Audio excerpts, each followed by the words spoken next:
It is not the strongest of the species that survives, nor the most intelligent. It is the one most responsive to change.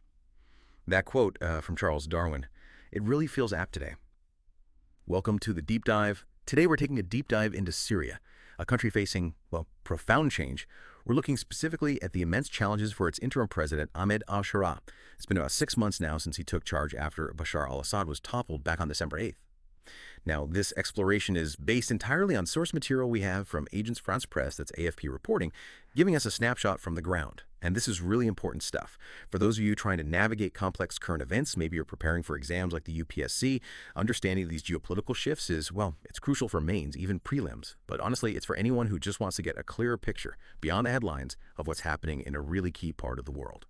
So our mission today, we want to unpack the critical issues the new Syrian leadership is facing right now, things like state building, security, the economy, diplomacy too, all interconnected. We want to understand the main hurdles to stability and recovery, based strictly on what these AFP sources are telling us. Okay, yeah, let's get into it. So Ahmed al-Sharaa stepped into this vacuum, really, after decades of Assad's rule. And the AFP reporting does highlight some, notable early steps in these first 6 months. He's gained a certain amount of international recognition. And maybe most importantly, he's seen those crippling sanctions lifted. Right, the sanctions, that sounds like it could be a huge deal for an economy that's just in ruins. It's definitely significant.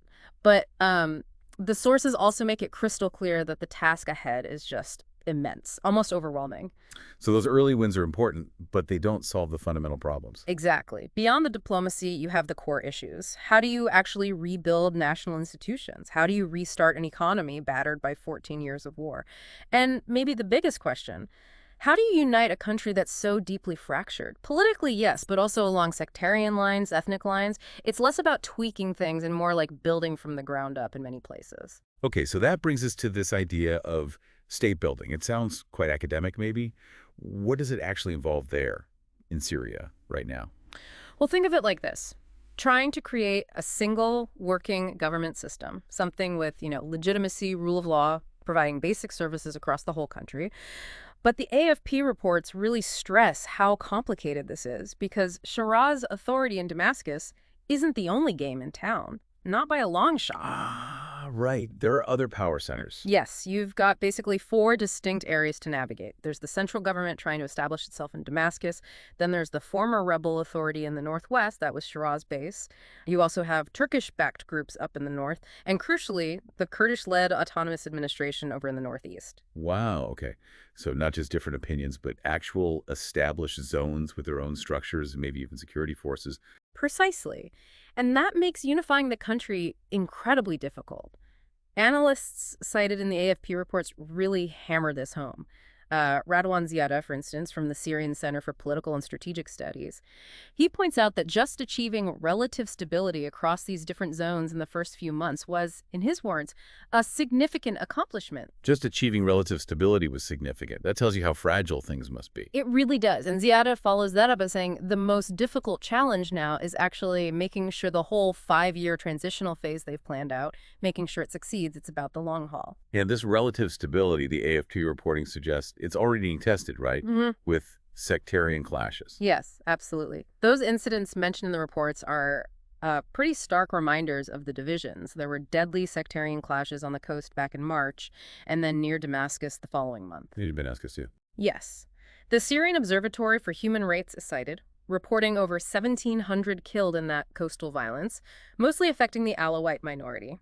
And the clashes near Damascus involved the Druze minority. So these aren't small flare-ups. They point to something much deeper. Exactly. They show how easily these, long-standing ethnic and religious tensions can just explode into violence. Which comes back to trust and how minorities are treated in this new Syria. Precisely. Ziada is quoted again on this, calling the treatment of minorities one of the greatest internal challenges. He emphasizes it needs great political effort to ensure coexistence and national unity. It's not just about forcing unity, it's about genuinely building trust, making sure all groups feel safe and included. But there isn't even agreement on what that unified state should look like, is there? The Kurds have a different idea. That's another major fault line. Badran Chia Kurd, an official from the Kurdish administration in the northeast, is mentioned in the reports. He's advocating for a decentralized state, and he specifically warns against using security and military solutions for problems that are, at their heart, political. So pushing for dialogue, for inclusion, rather than force. That seems to be his message, yes. The reporting quotes him calling for the transitional government to be more open to accepting all the different Syrian groups, involving them in the political process. He specifically mentions needing an inclusive constitution. That disagreement, central power versus decentralization, sounds fundamental. It is. It's a huge political hurdle, and this overall fragility, it's definitely being noticed outside Syria. There was that warning mentioned in the reporting. From the U.S. Secretary of State. Right. Marco Rubio, quoted just last month, warning the situation could be, quote, weeks away from a full-scale civil war. It's a very stark warning reported by AFP. It really underlines the stakes. Weeks away. That's incredibly worrying. Yeah. How did Neil Quilliam from Chatham House kind of summarize Sharaa's position here? Quilliam's view, as reported, is that Sharaa's greatest challenge is charting a path forward that all Syrians want to be part of.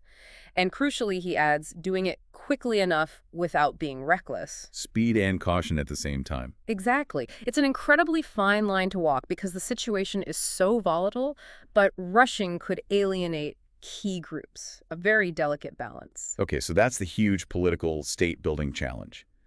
Let's shift gears slightly to security. Even with the new authorities, the sources say security problems are ongoing. They are, yes. The reporting points to continued concerns. It cites the Syrian Observatory again, and also social media reports talking about kidnappings, arrests, killings, and sometimes these incidents are attributed to factions that are, supposedly linked to the new government, which raises questions about Sharaa's actual control over all the forces under his banner. And the sectarian clashes we talked about, they're a security problem too, not just political, right?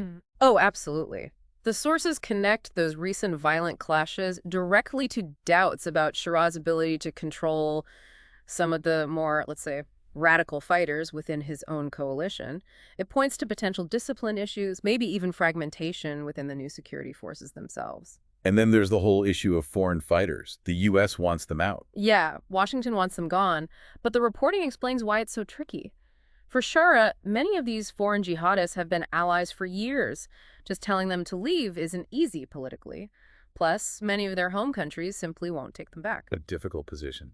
And didn't something specific happen with promotions that caused trouble? Yes, that's right. The promotion of 6 foreign fighters in the new defense ministry reportedly sparked quite a bit of international criticism.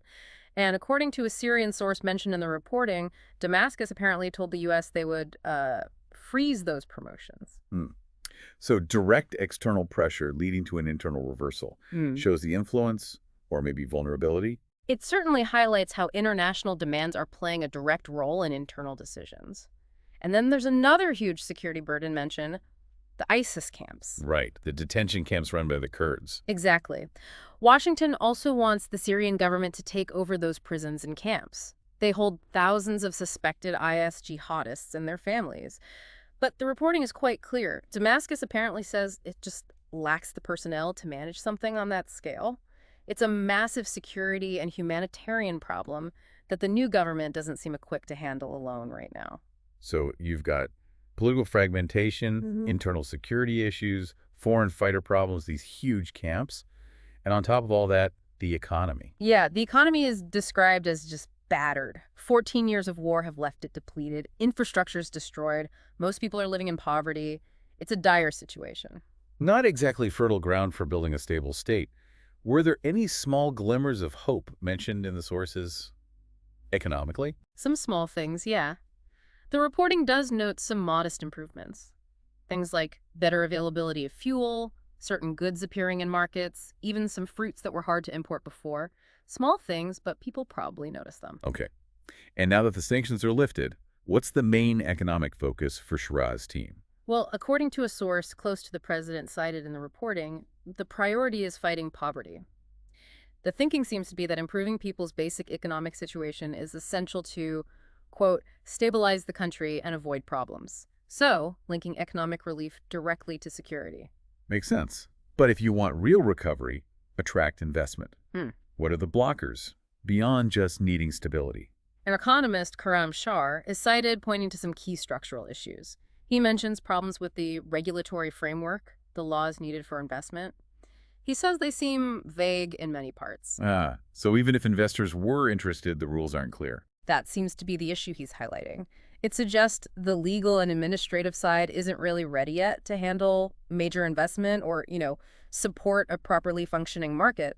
Are the authorities doing anything about that? The reports say the authorities claim they're studying new laws to make investment easier and are actively looking for foreign capital. So there's at least an acknowledgement of the problem. And rebuilding infrastructure, that's not just about business, is it? It ties into the refugee crisis. Hugely important link, yes. Fixing Syria's infrastructure, homes, hospitals, schools, power, water is seen as absolutely crucial if you want to encourage the millions of Syrian refugees living abroad to actually return. That's a massive demand coming from neighboring countries like Turkey, Lebanon, Jordan, and also from Europe. But without basic services and jobs, large-scale returns just aren't going to happen. Okay, one last area then, diplomacy, the external picture. Syria's in a tough neighborhood. The reporting mentioned Israel. Yes, that dynamic continues. The reports note that Syria still faces challenges from Israel next door, mentioning attacks and incursions that have happened since December. So that's an ongoing external security pressure. And what about the bigger picture in the region?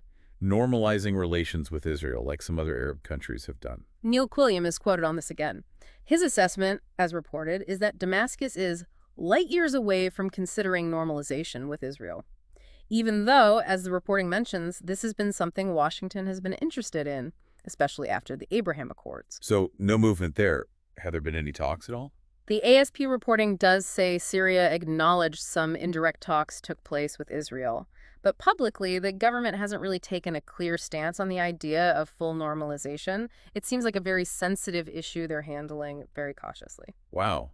Okay, putting it all together, based on this AFP source material, it is just an incredibly complex, tangled web of challenges facing President Ahmed. It really is. We've touched on, the deep political divisions, the huge task of state building, trying to create unity where there are these separate power centers and long-standing sectarian issues. Right, and the security problems, internal discipline, the foreign fighters, those massive detention camps, plus external threats like from Israel. Exactly. And layered over all of that is the desperate economic situation, the struggle just to create the basic conditions for recovery, which is then tied into the enormous challenge of refugee returns. And it's so clear how interconnected it all is.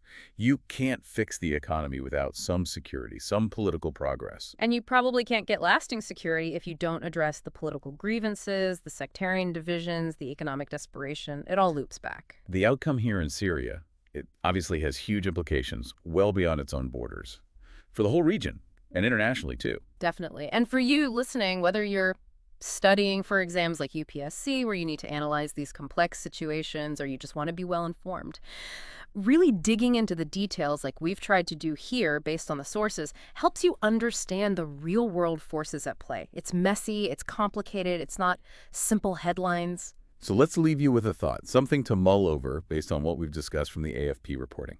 Given all these deep divisions, the economic pressures, the security threats, what single initial success do you think would be the most critical for Sharaa to achieve? Something to build just enough trust, enough momentum to stop things potentially spiraling back into wider conflict. And maybe more importantly, how realistic does achieving that specific success seem right now? Yeah, that's a tough question. Something to really think about. Thank you for joining us for this deep dive into the challenges facing Syria's interim government, drawn from the reporting of Agence France-Presse. If you found this discussion helpful, please do give it a like and subscribe to the deep dive for more analyses of complex global issues. We'd also love to hear your thoughts, maybe on that closing question or anything else from our discussion today. Please leave a comment below. We really value hearing from you.